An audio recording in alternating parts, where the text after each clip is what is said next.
या बातमीपत्राचे प्रायोजक आहेत ग्राहकांच्या पसंतीस उतरलेले सोने व चांदीच्या दागिन्यांचे 3 मजली भव्य शोरूम कृष्ण कमल ज्वेलर्स। नमस्कार, मी नितीन। आपण पाहत आहात वायझर इंडिया टीव्ही आणि आता पाहूया आजची महत्त्वाची बातमी। गेले अनेक दिवस सह्याद्री सहकारी साखर कारखान्याच्या निवडणुकीचा प्रक्रिया चालू झाल्यापासून सह्याद्रीच्या निवडणुकीमध्ये कशा घडामोडी घडल्या त्या आपल्या सर्वांना माहीत आहेत। आज आम्ही गेले 25 वर्षाचं जे आम्हाला त्रास होत होता त्या त्रासातून आम्हाला कुठेतरी थोडंसं ह्या कराड उत्तर विधानसभेमध्ये लोकांना जो न्याय मिळावा आणि त्यांना सन्मानाची वागणूक मिळण्यासाठी आम्ही सर्वजण एकत्र येऊन त्या ठिकाणी विधानसभेच्या निवडणुकीला सहकार्य करण्याची भूमिका घेतली। परंतु 2 महिन्यातच सह्याद्री सहकारी साखर कारखान्याची निवडणूक लागली। विद्यमान आमदारांनी त्या ठिकाणी निवडणुकीबाबत घोषणा केली। आम्हाला त्या ठिकाणी वाटलं की ही निवडणूक लढत असताना विद्यमान आमदार आम्हाला सगळ्यांना बरोबर घेऊन विश्वासात आणि सन्मानानं त्या ठिकाणी घेऊन ही निवडणुकीला सामोरे जातील असं आमच्या मनामध्ये कोणतीही शंका त्या ठिकाणी नव्हती। परंतु त्यांनी न कुणाला विश्वासात घेता त्या ठिकाणी मसूर या ठिकाणी एक मेळावा घेतला। मेळावा घेऊन निवडणुकीची लढण्याची त्यांनी घोषणा केली। त्याच्यानंतर प्रक्रिया तर सुरू झालेली होती। त्या प्रक्रियेमध्ये भाग घेताना मग थोडंसं काही गोष्टी समजल्यानंतर आम्ही प्रत्येक गटातून त्या ठिकाणी उमेदवारी अर्ज दाखल केले, त्या ठिकाणी भरले आणि शेवटच्या क्षणापर्यंत आमची प्रामाणिक भूमिका होती की ह्या सह्याद्री सहकारी साखर कारखान्याच्या 54 वर्षाच्या लढ्यात ह्या सभासदांना सह्याद्री सहकारी साखर कारखाना आपला वाटला पाहिजे। सभासदांच्या हितासाठी ही निवडणूक आपण लढली पाहिजे आणि त्या माध्यमातून आम्ही आमचे सहकारी भरत दादा असतील, अनेक वर्ष आनंद बापू या ठिकाणी आहेत, पकाबा या ठिकाणी आहेत, ह्यांनी सातत्यानं सर्वसाधारण सभेमध्ये असेल सभासदांचा प्रश्न मांडण्याचं काम, त्यानंतर निवडणुकीच्या प्रक्रियेमध्ये सुद्धा 2221 सभासदांचा जो काय त्यांना मतदानाचा हक्क देण्याबाबत जी कायदेशीर लढावी लागली ही लढाई आणि त्याच्यानंतर त्याचा निर्णय, तो निर्णय झाल्यानंतर जो प्रक्रिया त्याच्यामध्ये वारस नोंदीबाबत काय लढा आम्ही सुरू केलेला होता, त्या वारस नोंदीचा लढा आम्ही लढत होतो। ह्या प्रक्रिया पार पडत असतानाच निवडणूक डिक्लेअर झालेली होती। निवडणुकीला समोरे जात असताना सगळ्या परिस्थितीतून जो सभासदांची इच्छा होती, सभासद आम्हाला या ठिकाणी सांगत होते की तुम्ही सर्वांनी एकत्र येऊन ही निवडणूक लढली पाहिजे। आमचा असा हेतू कोणताही नव्हता की ही निवडणूक वेगळी लढली पाहिजे, वेगळ्या पद्धतीनं आपण पुढे काही गोष्टी घेऊन गेलं पाहिजे। परंतु त्या ठिकाणी कुणालाही विश्वासात न घेता आणि फक्त शेवटच्या क्षणापर्यंत चर्चा करणे आणि त्यांनी जे परवा काय त्यांच्या प्रेस नोट मधून मी वाचलं की आम्हाला 9 सीटा देणार होते, पण तसं कुठेही चर्चा झाली नाही। 1 ते 2 सीटा सोडल्या तर त्यांची चर्चा पुढे सरकली नाही। मग आम्ही त्यामुळे त्या ठिकाणी ज्या चर्चेला बसलेलो होतो ते 2-3 मीटिंग झाल्या। अंतिम मीटिंग मध्ये 2:45 वाजेपर्यंत त्या ठिकाणी मी विनंती करत होतो की ही संधी आणि सभासदांना न्याय देण्याची संधी तुम्ही आज पालक म्हणून जबाबदारी घेतली पाहिजे आणि आमदार या नात्याने तर आम्ही सगळ्यांनी तुम्हाला प्रयत्न करून विधानसभेवरती पाठवलेला आहे। त्या भूमिकेतनं पालकाची भूमिका घेऊन तुम्ही ह्या ठिकाणी ही निवडणूक एकत्रितपणे लढण्यासाठी तुम्ही भूमिका घेऊन पुढे गेलं पाहिजे. त्यामधून तुम्ही सर्वांना बरोबर घेऊन सन्मानानं त्या ठिकाणी गेलं पाहिजे अशी भूमिका घेऊन मी विनंती करत होतो. त्या ठिकाणी ही सर्व माझ्यावर असणारे कोपर्डे ऐवलेचे प्रकाश चव्हाण आबा त्या ठिकाणी विनंती करत होते. अनेक लोक तालुक्यातले बाहेरच्या तालुक्यातले लोक त्या ठिकाणी उपस्थित होते, ते विनंती करत होते. पण तसं त्या ठिकाणी कुठेही झालं नाही. 2:45 वाजेपर्यंत चर्चा चालू राहिल्या. 2:45 वाजता आम्ही उठून त्या ठिकाणी 15 मिनिटांमध्ये त्यामध्ये आम्ही ठरवलं की आज आपण हे सर्वजण उभं राहिलोय त्यात आपण लढलं पाहिजे.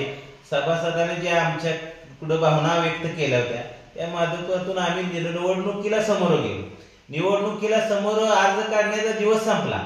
त्याच्यात तो संपल्यानंतर सुद्धा अंतिम चिन्ह मागण्यापर्यंत त्या ठिकाणी चर्चा चालू होत्या आणि त्या चर्चा 12 वाजेपर्यंत माझ्या बरोबर चालू होत्या.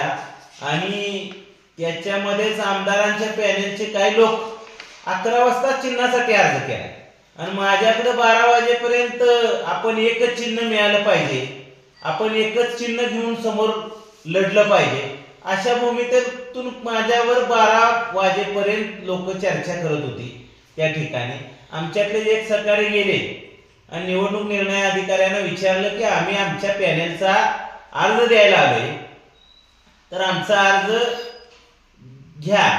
तर ते म्हणले पॅनेलचा अर्ज घेण्याची प्रक्रिया पुढे गेलेली आहे. मग त्यांनी मला बोलवलं त्या ठिकाणी आणि प्रक्रिया जी पुढे गेलेली आहे त्याच्यामध्ये आम्ही पोचल्यानंतर आमचा अर्ज दिला. निवडणूक निर्णय अधिकारी मी स्वतः त्या ठिकाणी पॅनल प्रमुख म्हणून त्या ठिकाणी अर्ज दिला. अर्ज दिल्यानंतर त्या निवडणूक निर्णय अधिकारी म्हणले की माझी प्रक्रिया पुढे गेलेली आहे. मी त्यांना त्या ठिकाणी सांगितलं जरी तुमची प्रक्रिया पुढे गेली असेल तरी त्या ठिकाणी पूर्ण झालेली नाही, त्यामुळं तुम्ही आमचा अर्ज घेतला पाहिजे. निवडणूक निर्णय अधिकाऱ्यांच्या बरोबर आमचं 10-15 मिनिटं त्या ठिकाणी चर्चा चालू राहिली. त्या ठिकाणी बऱ्याच गोष्टीचं चर्चा होऊन त्या ठिकाणी निवडणूक निर्णय अधिकाऱ्यांनी अर्ज घेतला आणि तोच घेत असतानाच त्या ठिकाणी आम्हाला आमच्या सहकारी जे पॅनेल आहे आमदारांचं त्यांच्या पॅनेल प्रमुखांनी वसंतराव जगदाळे आबा यांनी त्या ठिकाणी अर्ज दिला की आता पॅनेलचे अर्ज घेणे प्रक्रिया पुढे गेलेली आहे. प्रक्रिया पुढे गेलेल्या असताना अर्ज स्वीकारू नये, अर्जावरती पॅनेल म्हणून चिन्ह देऊ नये, त्यांना वेगळं स्वतंत्रपणे अपक्ष उमेदवारांच्या पद्धतीने चिन्हाचे वाटप करावं. म्हणजे आज एका बाजूने आमच्यावर एकाच एक निवडणूक करण्याची भूमिका, दुसऱ्या बाजूने आम्हाला गाफील ठेवायचं आणि आम्हाला चिन्ह मिळवून द्यायचं नाही. म्हणजे सुरुवातीपासून जे निवडणुकीला अर्ज भरणे छाननी म्हणजे आमचे 8 अर्ज बाद करणे, माझा अर्ज बाद करणे आणि माझा अर्ज बाद करण्यासाठी विशेष म्हणजे स्वतः तिथं त्या ठिकाणी कुणी माणूस उभा केला, ते कुणाचा माणूस होता हे पूर्णपणे त्या ठिकाणी लोकांना माहिती आहे. आणि त्याचा पुढचाही पाठपुरावा अपिलापर्यंत कुणी पाठपुरावा केला, अपिला वेळेस मुख्यमंत्री कार्यालयात कुणी फोन लावले, कोणत्या सचिवांच्याकडून सेक्रेटरी त्यांच्या PS कडून फोन आला आणि कुणी करायला लावला याचं सर्व लोकांना त्या ठिकाणी माहिती आहे. आणि हे करत असताना स्वतः त्या ठिकाणी त्यांनी जाऊन त्या ठिकाणी आमचे अर्ज आमदार या नात्याने तिथं जाऊन प्रादेशिक सहसंचालकांच्या मॅडमना भेटले आणि हे सर्व अर्ज अपात्रच राहिले पाहिजेत, खालचा निकाल हाय तसाच राहिला पाहिजे ह्याच्यासाठी प्रयत्न केले. ते करून सुद्धा नाही तर न्यायालयीन त्या ठिकाणी आम्हाला आमच्या लढ्यामध्ये यश मिळालं. त्याच्यानंतर न्यायालयीन लढाई लढली. न्यायालयीन हायकोर्ट असेल, हायकोर्टमध्ये वकील देणं की कुणी केलं, कोण करत होतं, त्याचा पाठपुरावा कोण करत होतं हे माहिती. आमची प्रामाणिक भावना होती की ही निवडणूक सभासदांच्या 54 वर्षाच्या संघर्षातली लढाई आहे आणि ह्या संघर्षाला आपण सर्वांनी जसं विधानसभेमध्ये आम्ही पक्ष बघितला नाही, काँग्रेस पक्षाच्या सुद्धा कार्यकर्त्यांनी त्या ठिकाणी आम्ही ही विधानसभेला जाण्यासाठी आणि त्यांना विद्यमान आमदारांना विधानसभेवर पाठवण्यासाठी आम्ही सर्वांनी प्रयत्न केले. परंतु या 2 महिन्यात अशा गोष्टी घडल्या की आमच्याच म्हणजे ज्यांनी आम्ही 2 महिन्यापूर्वी ज्यांना सहकार्य केलं त्याचा आम्हाला विसर पडला.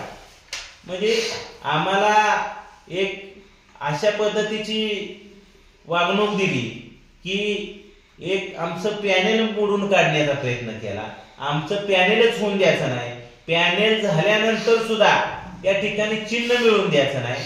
म्हणजे ही थोडासा केविलवाणी प्रयत्न दिसून आला त्यांचा. आणि त्याच्या बरोबरच हे जे आज सर्व गोष्टी आपल्या समोर आहेत की मगाशी जसं सांगितलं तसं अंतिम कुठल्याही चर्चा त्या ठिकाणी पर्यंत कधीही आले नाहीत. त्यांनी शेवटपर्यंत आम्हाला गाफील ठेवण्याचा प्रयत्न केला. आज देखील त्यांनी आतापर्यंत सुद्धा आमची की आमच्या पॅनेलवरती सुरुवातीपासूनच आरोप चालू केले. आज देखील ते आमच्या पॅनेलवरती आरोप करतायत. आमची भूमिका असती तर आम्ही त्या ठिकाणी लढाईच्या भूमिकेत आणि 2:45 वाजेपर्यंत वाट बघितली नसती. 12 वाजेपर्यंत तुम्ही 11 वाजता अर्ज दिला आणि 12 वाजेपर्यंत आम्ही त्या ठिकाणी चिन्ह मागण्यासाठी थांबलो नसतो. आमची प्रामाणिक भावना होती त्या ठिकाणी की ह्या लोकांना सर्वांना बरोबर घेऊन एकच चिन्ह, एकच तुम्ही जी भूमिका आमच्यापर्यंत सातत्याने पोहोचवत होता, गाफील ठेवायचा प्रयत्न करत होता. पण तिथं आम्ही गाफील नाही, आमची भूमिका प्रामाणिक होती की ह्या सभासदांना न्याय देण्यासाठी आणि ह्यांच्या हक्कासाठी ही लढाई आपण एकत्र येऊन लढली पाहिजे अशी भूमिका आमची स्पष्ट होती. आणि आमच्या मनात दुसरा कुठलाही हेतू नव्हता. त्या ठिकाणी तुम्ही सुद्धा घोषणा केली होती की माझ्या कुटुंबातला कोण उमेदवार त्या ठिकाणी नसणार आहे. परंतु त्यावेळेस आम्हाला वाटलं की अशी जर निवडणूक होत असती तर सामान्य माणसाला त्या ठिकाणी न्याय मिळणार आहे. पण पुढे जाईल तसं परिस्थिती दिसली नाही. त्या ठिकाणी स्वतःचीच बाजू मांडणाऱ्या सर्व गोष्टी आमच्या समोर आल्या आणि त्या समोर आल्यामुळं आम्ही शेवटच्या क्षणी त्या ठिकाणी लढण्याची भूमिका घेतली. आज त्या ठिकाणी आम्ही गेल्या 2 वर्षामध्ये बाजार समितीची निवडणूक झाली. त्या बाजार समितीमध्ये सुद्धा आम्ही समविचारी म्हणून एकत्र आलो आणि ती निवडणूक लढली, त्याच्यामध्ये विजय मिळाला. तशाच पद्धतीने आम्ही ही सह्याद्री सहकारी साखर कारखान्याची सुद्धा निवडणूक समविचारी म्हणून एकत्र येऊन लढण्याची भूमिका ठेवली होती. त्यामध्ये पक्षाचा कोणताही विषय नव्हता. आणि त्या ठिकाणी आम्ही सुद्धा आज धैर्यशील कदम दादा असतील, त्या ठिकाणी कोरेगाव तालुक्याचे नेते संपतराव माने दादा असतील, त्याचबरोबर त्या ठिकाणी भीमराव काका त्या ठिकाणी आहेत, रामकृष्ण मेहता साहेब आहेत. या सर्वांना एकत्र घेऊन ही निवडणूक लढण्याचा आम्ही लोकांच्या समोर गेलो. लोकांचा जो कौल आला तो आम्हाला मान्य आहे. आम्ही ही निवडणूक लढली. या निवडणुकीमधून जे काय आमच्या लढ्याला यश अपयश आलं हे आम्हाला मान्य आहे. आम्ही सभासदांच्या हक्कासाठी आम्ही ही लढाई सुरू ठेवणार आहे. आज जे सभासदांचे प्रश्न आहेत हे सातत्यानं आम्ही त्या ठिकाणी सर्वसाधारण सभा असेल किंवा तुमच्या माध्यमातून असेल लोकांचे प्रश्न मांडण्याचा आम्ही प्रामाणिकपणे त्या ठिकाणी प्रयत्न करणार आहे. आज संचालक मंडळाने त्या ठिकाणी पारदर्शक पद्धतीनं काम करावं, नियमानुसार काम करावं अशीच भावना आमची या ठिकाणी आहे. आणि या सह्याद्रीच्या सभासदांना न्याय द्यावा ही आमची भावना सातत्यानं राहणार आहे. आणि त्याच्यासाठी आम्ही हे प्रयत्नही त्या ठिकाणी आम्ही करणार आहे. जर काय त्या ठिकाणी चुकीचं घडत असेल तर त्या चुका तुमच्या माध्यमातून आम्ही लोकांना दाखवून देणार आहे आणि त्या पद्धतीनं सह्याद्री सहकारी साखर कारखान्याच्या सभासदांना जी आम्ही लढाई सुरू केलेली आहे, ह्या लढाई आमची अविरतपणे अशीच पुढं चालू ठेवण्याची भूमिका आमची सर्वांची आहे. या बातमीपत्राचे प्रायोजक होते ग्राहकांच्या पसंतीस उतरलेले सोने व चांदीच्या दागिन्यांचे 3 मजली भव्य शोरूम कृष्ण कमल ज्वेलर्स. ही होती आजची महत्त्वाची बातमी. आपल्या परिसरातील ताज्या घडामोडी जाणून घेण्यासाठी आत्ताच आपण वायझर इंडिया टीव्हीला सबस्क्राईब करा व नोटिफिकेशन बेलवर क्लिक करून आमच्या नवनवीन अपडेट मिळवा. नमस्कार.